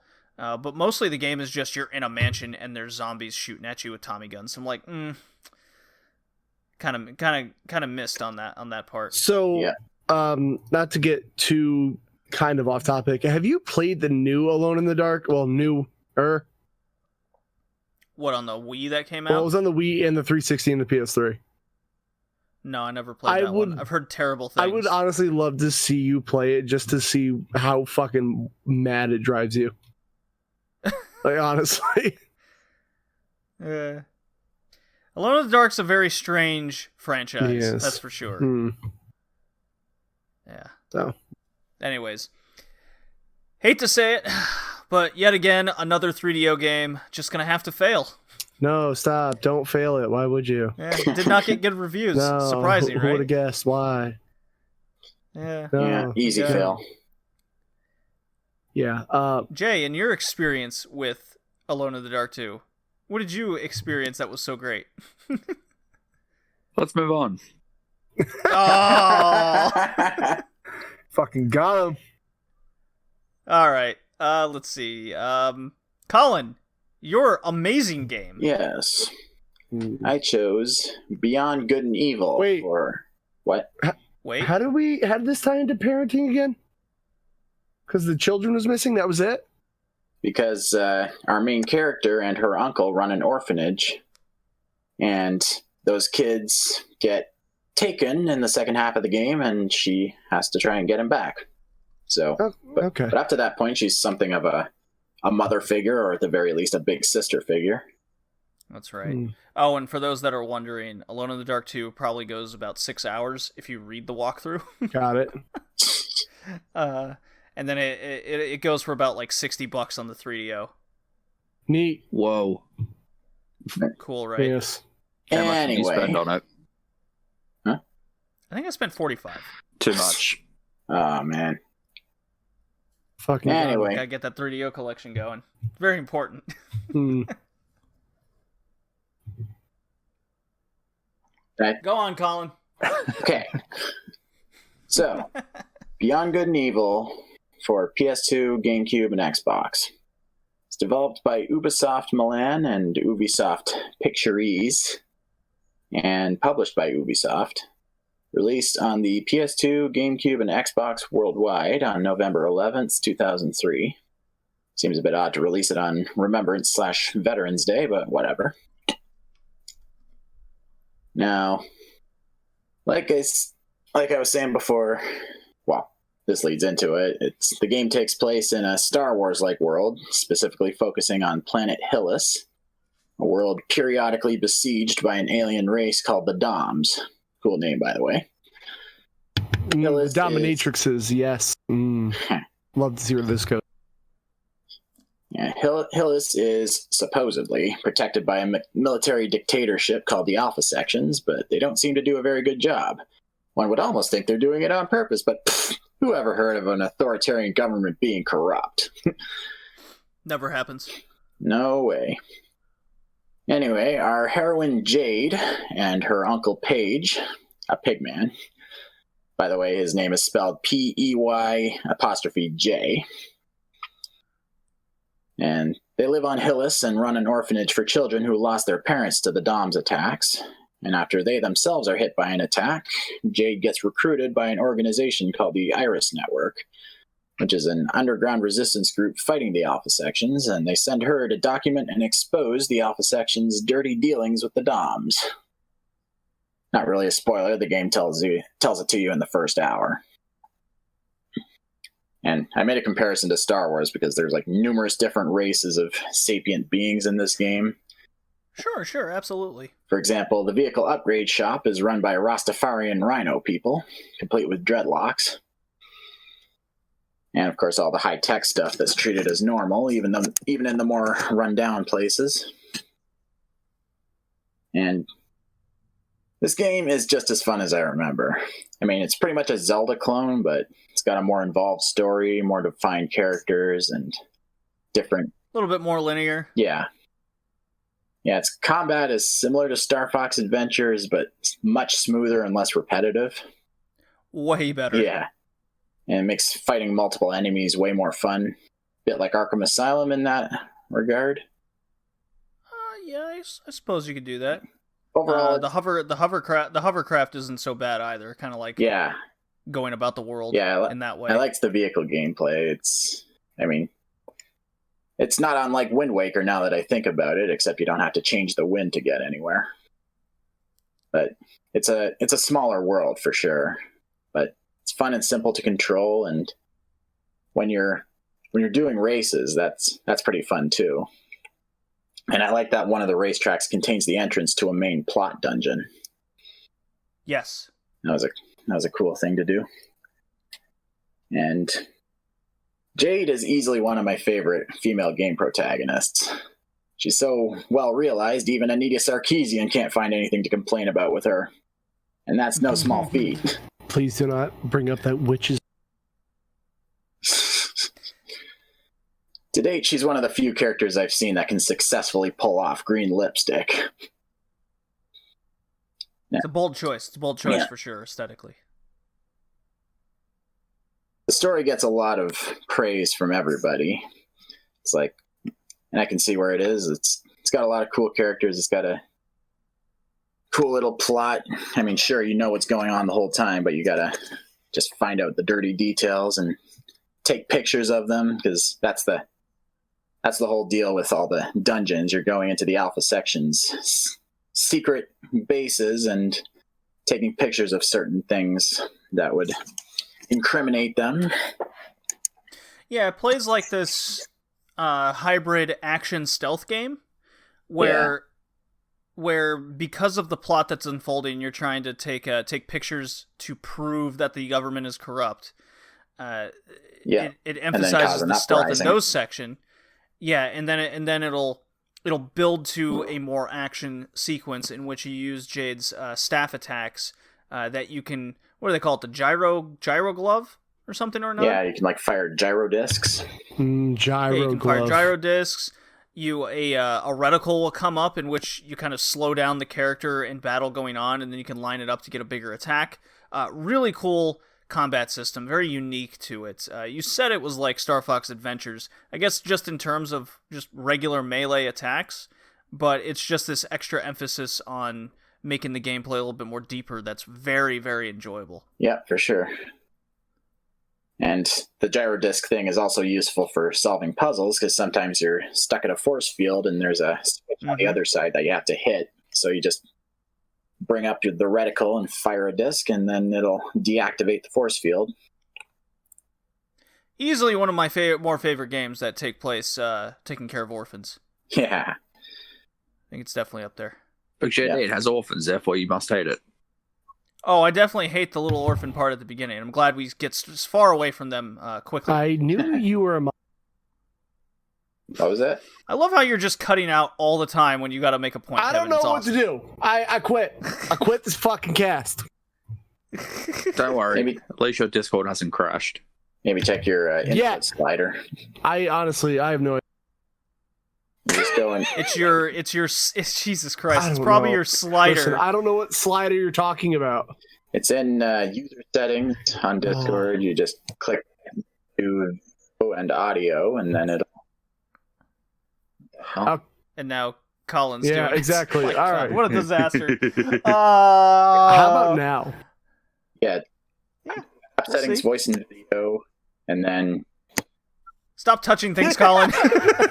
As he's touching show me. Oh god, everyone's cutting out. Fuck. This is the worst. I can't wait till you edit this and hear all the shit. Okay, I'm back in. This is the best podcast ever. What are you talking about? I'm losing my mind. But yeah, one complaint I have with the story is that there are some huge revelations for Jade as a character that only come up in like the last hour. So I feel like there should have been more build up to that sort of thing. I mean, the game is a lot shorter than I remember. I feel like there should have been at least one more dungeon that could have put in a little more build up to Jade's character revelations, like her backstory. But as it is, it's pretty good. Aside from that, it's fairly tightly written. I kind of forgot how many side quests there are in this game. You have to do a bunch of things to collect all these special pearls in order to upgrade your vehicle, because that's the currency that the vehicle upgrade guys take, and nothing else. And at one point, you have to get a special engine for a spaceship in order to reach the moon. And then, in order to get those pearls, you have to go to a bunch of side quests. Like you go into a looter cave and they steal a bunch of your credits, and then you have to chase them down through a little obstacle course, shooting them the whole way and avoiding like laser traps and exploding barrels and all that good stuff. Mm-hmm. Those I found to be pretty fun. So I actually have a little story to go with this game, Colin. Do tell. So I was reading PlayStation Magazine at the time and had no idea what this game was. I just opened up a magazine and boom, there's a review. It's like 9 out of 10 or something high. And I read it. I love the art style. I got really into them describing the plot to it all, and I'm like, I must have this game.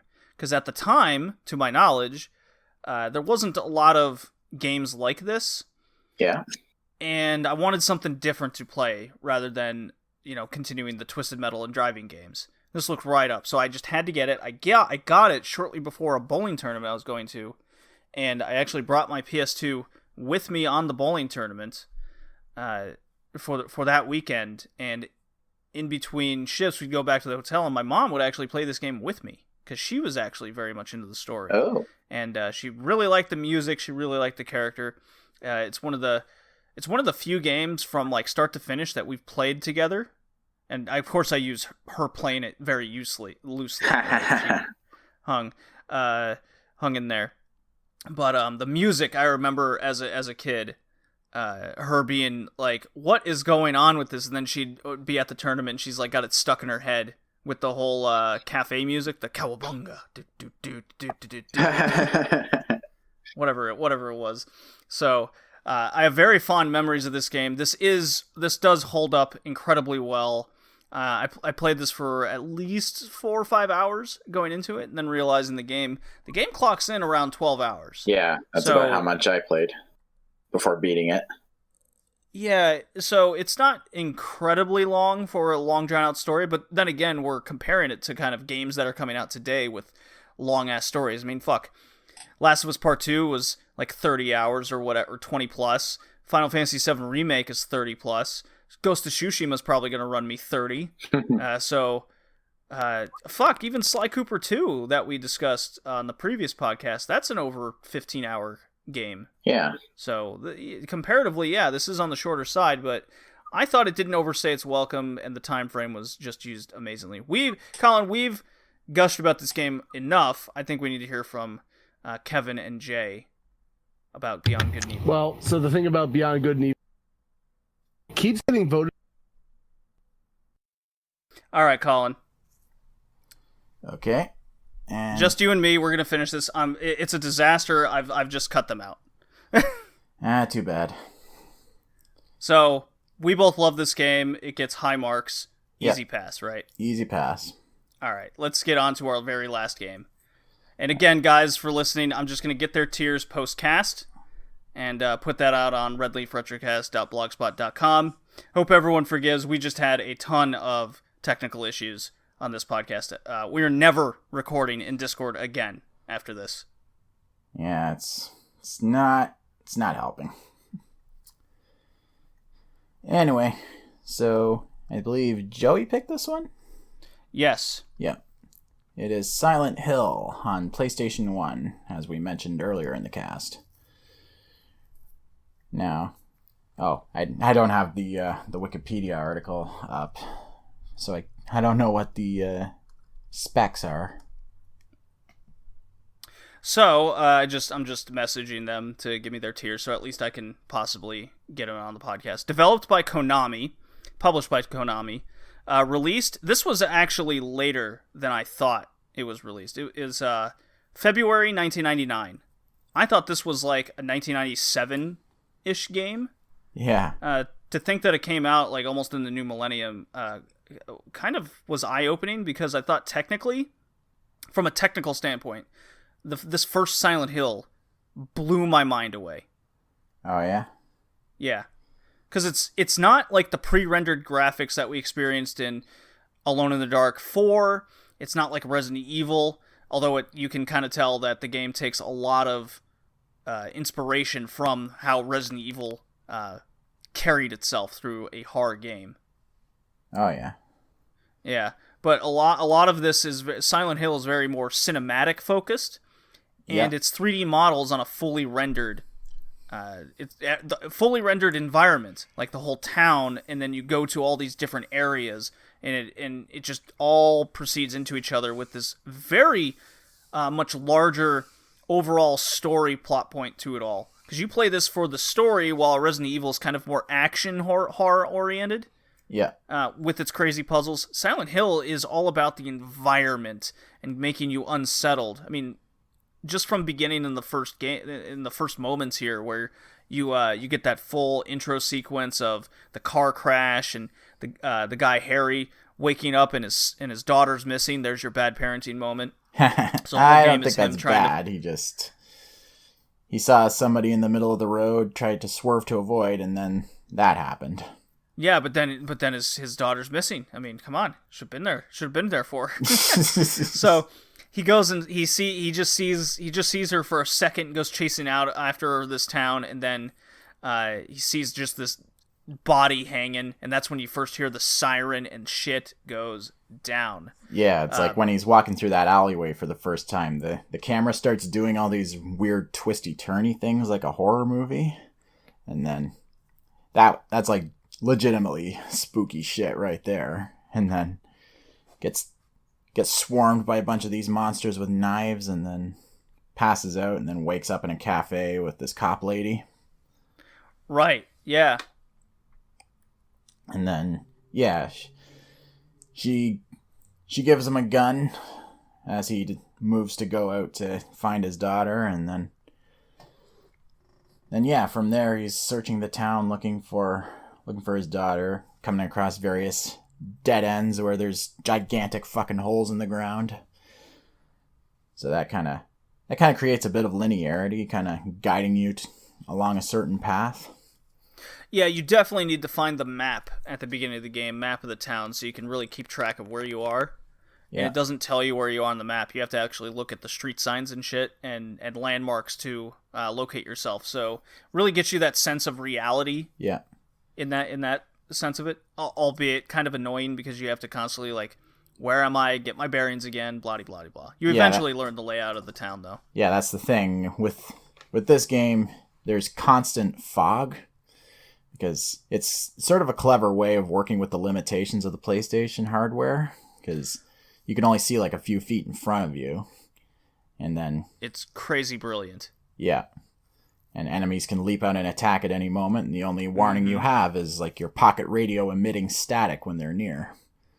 Yeah, so in the diner, he notices that the radio is getting really weird and static, and then that's your kind of trigger for enemies blasting through the windows. These like demon creatures, and you're like, oh fuck! Yeah, this fucking gargoyle thing attacking you. Yeah. Then you gotta just shoot them out of the air. And of course, like I mentioned earlier, there's very little music in this game, at least for the majority of it. Right. So it kind of keeps you on edge. It sort of creates a sense of isolation. I know it's a fantastic way to do it. Yeah. The Half-Life games did the same thing, and to great effect. They did, yeah. What separates Silent Hill from Resident Evil, at least in this era, because Silent Hill here, because of the success this one did. Speaking of success, we didn't mention that Beyond Good and Evil was a commercial failure when it came out. Yeah. I wanted to say that before, but then we got sidetracked with all the technical issues. Yeah. It's like it got great critical reviews, but didn't sell very well. Now, I assume you and maybe some of our other listeners have been hearing about all the controversy around Ubisoft with their abusive environment coming to light and their higher-ups' philosophy of women don't sell. And I'm beginning to think that the commercial failure of Beyond Good and Evil is why they had that mindset. I mean, it's very possible. It's definitely warranted because, I mean, I don't think it works today. That's for sure. Yeah. But, I mean, it was 20 years ago at this point for Beyond Good and Evil and how it came. Despite really good reviews and it having its cult following, it did not sell well. It was horrid. And they are making the sequel, but who the hell knows if that's ever going to come out. Yeah, I gotta wonder if it was just bad marketing as to why Beyond Good and Evil didn't sell. Yeah, I'm not really sure because I mean, you can get the game today for like $10 or less, depending on where you are. I mean, I found out about it from like IGN, and then I saw it on the shelf at Blockbuster a while when I was younger, and so I rented a GameCube copy. Although this time I got the PS2 copy because GameCube copies are very hard to find. Yeah, but speaking of something else from our past, Silent Hill was actually the first game I beat entirely in German. Oh yeah, you were saying in like a previous cast. Was it like Yes. horror games or no? It was something else. I can't remember. Something like that. But so when I went to move to Germany, I had a PS2, but my host brother at the time, he had just a PS1, and one of the games he didn't have very many games, but one of them was Silent Hill. Yeah. And because of the amount of dialogue you have to read and pay attention to things written, and I'd never played Silent Hill before, so I didn't play this game until 2005, the first one. Okay. Yeah. I was very much engrossed with it and trying to learn. So I had my English to German dictionary right next to me as I was playing it. It was a big learning experience for me. Yeah. Along with no walkthrough or anything. So it was hard, and he was kind of helping me out go through it because he'd play that game like 1,000 times, and we're talking to each other trying to get it. So there's a big history to this game with me and how I remember it. And playing it in English made me realize the English voice acting is utterly atrocious. Yeah. I'm like, wow, the German one, at least to me, it came across like, it's just kind of not okay. Uh-huh. Not the greatest, but I'm like listening and trying to read at the same time. I'm like writing the dialogue down so I can understand the story more. So there was a lot more interaction I had with Silent Hill. Now this time around there's a lot less because I wasn't going that far with trying to understand the game. So the puzzles kind of made a little bit more sense, and the fact that I had played the game previously helped in this playthrough. So I found that because the voice acting was so much worse than I remember, I just thought, man, is this game not as good as I remember it? But the more I played, I realized, okay, the more cinematics, meeting the other characters, it all makes up for just the bad audio voice acting that comes with it. So that was my kind of loose thoughts of playing from German to English this time around. But the environment, I'm always so into and engrossed into the Silent Hill series, the first 3 games in particular. And I think I like this first one the most out of them all, just because I'm a real sucker for what the PS1 was able to do and how these games looked back then. So I almost find the limitations to what they were able to do much more fascinating, just from a retro gaming perspective and my own personal taste. Yeah, I think I can agree with that. Although the only other Silent Hill game I played was 2, and that was, I would say, as good. And although it's more well known, has the bigger reputation. Sure. I wonder when. Okay, so Silent Hill 3 came out in 2003, so it does qualify now. Yeah, and it's a direct sequel to this game, whereas 2, right. 2 is just like a standalone thing. Yeah, and a lot of people talk about 2 and how it stands on its own, but people don't really go back to play the first one, I feel, too often. So this is really cool to really see what the Harry Mason and the characters go through themselves. Like, I thought immediately we'd be seeing the crazy nurses and Pyramid Head, and I realized how much I have forgotten over the past 15 years since I played this game. Oh yeah. Yeah. So, really cool stuff. The siren always going off just immediately brings me dread, and I'm just like, oh my god.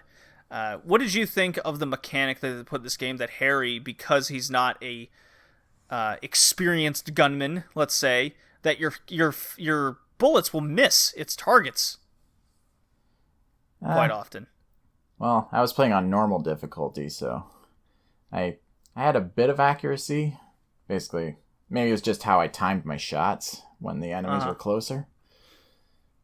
But yeah, I kind of liked that. It's that you have to have some feeling of helplessness. It's like, for the same reasons, I kind of like the tank controls, because if you don't always have the best control it's not the smoothest, Sure. therefore you're less in control of the situation, and thus makes it scarier. Yeah. I do understand that. It doesn't totally feel like tank controls, though. it kind of brings me more of a cinematic feel because of the way just Silent Hill presents itself. Yeah, I can get on board with that. Were there any puzzles in the game that were just aggravatingly terrible? Well, the first time around when I was playing, I mean, the piano puzzle was a real cryptic thing. Yep, I've spoken about that in a past episode, how horrid and confusing it is, especially in a foreign language. Yeah, I think I needed a guide that time around, but this time it's one of the worst puzzles in gaming. Yeah. It's notorious for that, yeah. Yeah, this time around I managed to solve it all on my own. Oh, cool. Of course, it helped to be able to take pictures of the clues with my smartphone. Oh, yes, you can do that. You can do that these days. Yeah. So I don't have to keep going back and forth to that piece of paper and the piano all the time. That's right. Oh, man. And I will admit, one jump scare got me really good in the school stage. Is that at one point, when you're in the regular version of the school, you go into a room full of lockers and you hear something rattling inside them. Oh, yes. And your radio's not going off, so it's not a monster. So you open it up and a cat jumps out.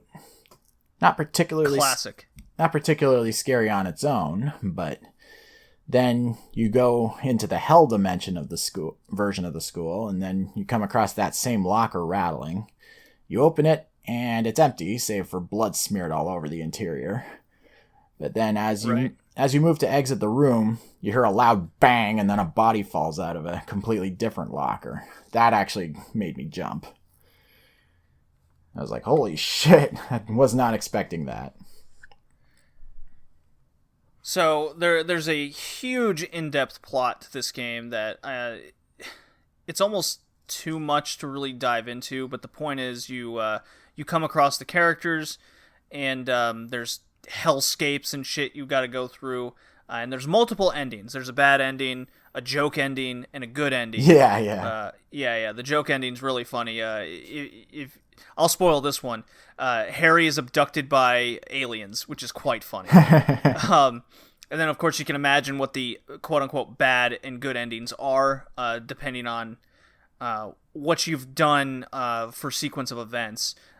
So, I believe I've only ever gotten the bad ending before. Yeah, I've never gotten the one where they just truly escape the hellscape situation and the demons and shit that goes on in the game. I really love Silent Hill. I easily passed the game. It runs at let me pull it up here. It's only about 8 hours, so again, I definitely played about at least halfway through this round. If you want to get yourself a PS1 copy, it is a little bit more on the expensive side these days. They run minimum $60, which is kind of bummer. I still think it's worth it. Yep. From start to finish. I actually did get myself a physical copy of the game a long time ago, so. Yeah, I got one myself when I was living in Toronto as well. Nice. Yeah. Yeah, I give it a pass too. One thing that I really liked was that the map in this game will automatically mark areas that are either impassable or as well as locked doors and doors that can't be opened at all. Yes, an excellent additive to the game, for sure. Yeah, huge quality of life thing there. Yeah, easy pass. Easy pass. All right, so our 5 games were, upon this just crazy dysfunctional podcast today, Donkey Kong Country on the Super Nintendo, Yoshi's Island on the Super Nintendo, Alone in the Dark 2 on the 3DO, obviously everyone's favorite, I shouldn't even have to ask, Beyond Good and Evil on the, all of that generation except the Dreamcast as usual, and Silent Hill on the PlayStation. Before I ask you, Colin, I did manage to get Jay's input. He gives... he says DK, Donkey Kong Country, is his favorite. Worst is, I think he's lying, and just to make sure, is Alone in the Dark 2. DK, he gave an A. Yoshi's Island, he gave a B. Silent Hill, he gave an A. Alone in the Dark, he gave a very generous C. And Beyond Good and Evil, he gave a B. I'd be very curious to pick his brain off that. I think we all kind of gauge what he thought of it. Yeah. Standard adventure game. I've heard that comment to it before.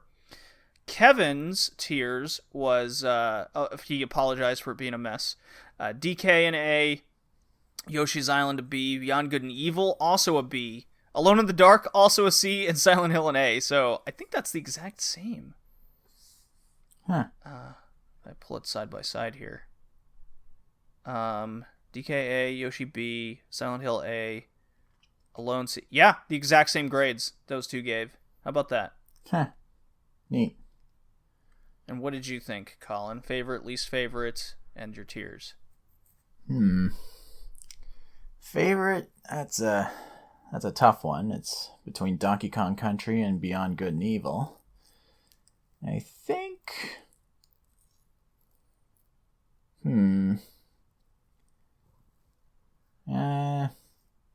I'll just say Beyond Good and Evil. And there you go. Favorite, obviously Alone in the Dark. And Donkey Kong Country gets an A tier. Yoshi's Island, also A tier. Beyond Good and Evil, A tier. Alone in the Dark, D tier. Yeah. And Silent Hill, A tier. Yeah, a bunch of big winners there. Hell yeah.